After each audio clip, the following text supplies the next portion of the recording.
Those guys are so much fun. Yeah, that rules. That's fantastic. Like, to me, they also have extremely like huge mixes, but kind of in the opposite way of like the last thing that we were listening to, where it's very dense, very like thick production. Yeah. And it's super fun to listen to because it's just in your face the whole time. I love that the bass opens up the end too, because like I feels like the whole time he must be like playing on like the A string for the majority of it, and then they switch it and they get deeper at the very end, and it's like, oh, you were holding that back the whole time, and it's like it's so worth it, so worth the payoff at the end there. Either that or it was like maybe a 5-string or something like that. Could be. I have no idea. That was actually something that I saw in a video a while ago. Somebody was talking about like why they like using a 5-string bass, and they're like, I don't use it like the general metal bassist would, where you just chug on the lowest string. They're like, I like to play it like a normal bass, and then for the chorus or where I want to have more impact, then I go to the lower string just to have a little bit of that extra rumble. And I think that that's a really interesting way to approach it. That is extremely interesting, and the proof is in the song. Exactly. I'm also with this song. What was the lyric? I'm trying to find the what's the matter with Kenny G? That whole line.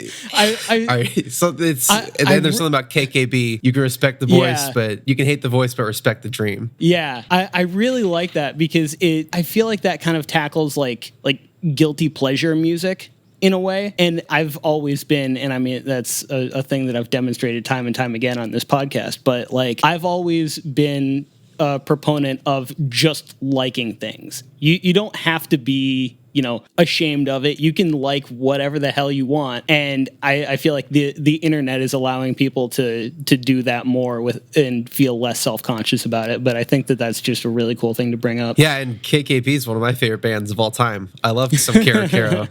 So as soon as they said that, I was like, yeah. Because they're also on Lonely Ghost Records. Is that correct? Yes. I feel like it's kind of an interesting way, at least from the outside looking in, it feels like it's a very interesting way that Lonely Ghost works, where it doesn't feel like it's being treated as much like a quote-unquote business and more like a collective, which I think is kind of interesting. Do you have anything more to like talk about with that? Yeah, it's definitely like when I got on board, probably operates differently than I would have assumed, but in a great way. Like it's not like no one's ever really telling me what to do, or like you're not doing this. Like I felt like, not that I've ever been signed before, but just hearing about how labels operate from other people, it felt like there's a lot more like I don't want to say involvement, but just like, I don't know, maybe like a set of rules to follow or something. I don't know, I hope that doesn't come off the wrong way, but yeah, so it definitely just feels more, I would say a collective is good.